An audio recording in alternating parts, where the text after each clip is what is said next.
이제 마지막으로 금속과 비금속의 차이점에 대해서 볼 텐데요. 이해를 돕기 위해서 예시를 들어서 보도록 하겠습니다. 먼저 금속부터 볼게요. 금속 중 하나인 나트륨을 예로 들겠습니다. 나트륨은 원자 번호가 몇 번이죠? 주기율표 보면서 답하셔도 돼요. 11번입니다. 몇 쪽 원소죠? 네, 1쪽에 속해요. 그럼 원자과 전자가 하나임을 확인할 수 있죠. 전자 배치 한번 해볼게요.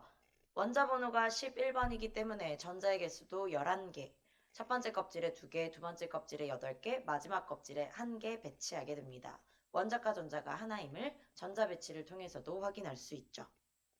그런데 모든 원자들은요, 전자를 껍질에 꽉 차게 가지고 있을 때 안정하고요. 이 안정한 상태로 가려고 하는 경향성을 가져요.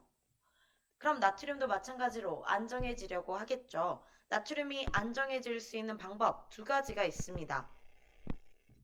세 번째 껍질을 꽉 채워서 안정해지던지 아니면 세 번째 껍질에 있는 전자를 버리고 두 번째 껍질까지만 전자를 채워서 안정해지던지.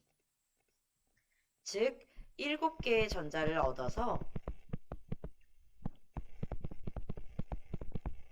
세 번째 껍질까지 꽉 채우든지 아니면 1개의 전자를 버려서 두 번째 껍질까지만 전자를 채우든지. 자, 7개를 얻는 게 쉬울까요? 1개를 버리는 게 쉬울까요? 네, 7개보다는 하나를 버리는 게 쉽겠죠. 그래서 하나를 버리는 걸 택하게 됩니다. 그럼 전자 하나를 잃어버리게 되면 이러한 전자 배치를 갖게 되고요.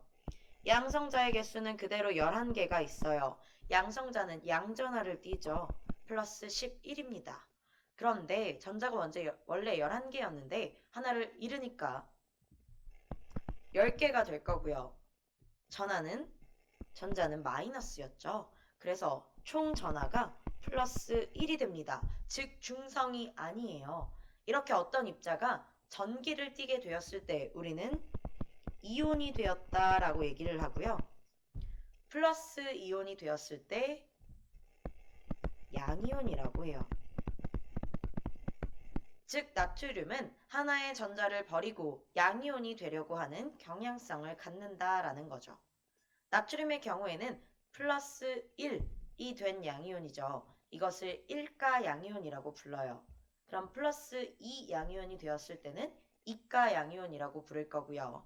플러스 3이 되었을 때는 3가 양이온이라고 부르겠죠. 나트륨 외에 다른 금속들은 어떤 경향성을 가지는지 주기율표를 보면서 보도록 합시다. 방금 본 나트륨이 1가 양이온이 되면서 안정해지려고 한다라고 했어요. 나트륨은 1쪽에 속하죠. 그러면 1쪽에 속하는 모든 원소들은 원자과 전자가 1개입니다. 즉 1개의 전자를 잃거나 7개의 전자를 얻고자 한다라는 거죠. 그래야 안정해진다라는 거죠. 1개를 잃어버리는 게 더 쉬우니까 1쪽에 속하는 원소들은 모두 하나의 전자를 잃고 양이온이 되려고 하는 경향성을 가집니다. 1가 양이온이 되려고 하는 경향성을 가집니다. 2족에 속하는 베릴륨이나 마그네슘, 칼슘은 어떻게 될까요? 원자과 전자가 2개이기 때문에 2개의 전자를 잃거나 6개의 전자를 얻을 경우 안정해질 수 있고요.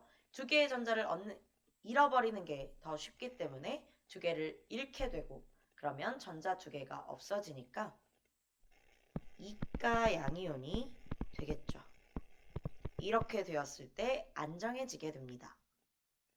13족에 속하는 알루미늄은 원자과 전자가 3개이기 때문에 3개의 전자를 잃고 3가 양이온이 되려고 해요.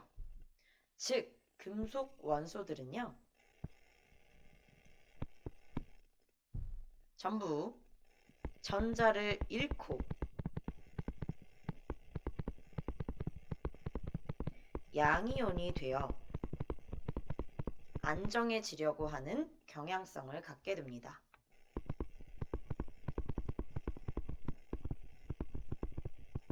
이번에는 비금속에 대해서 볼게요.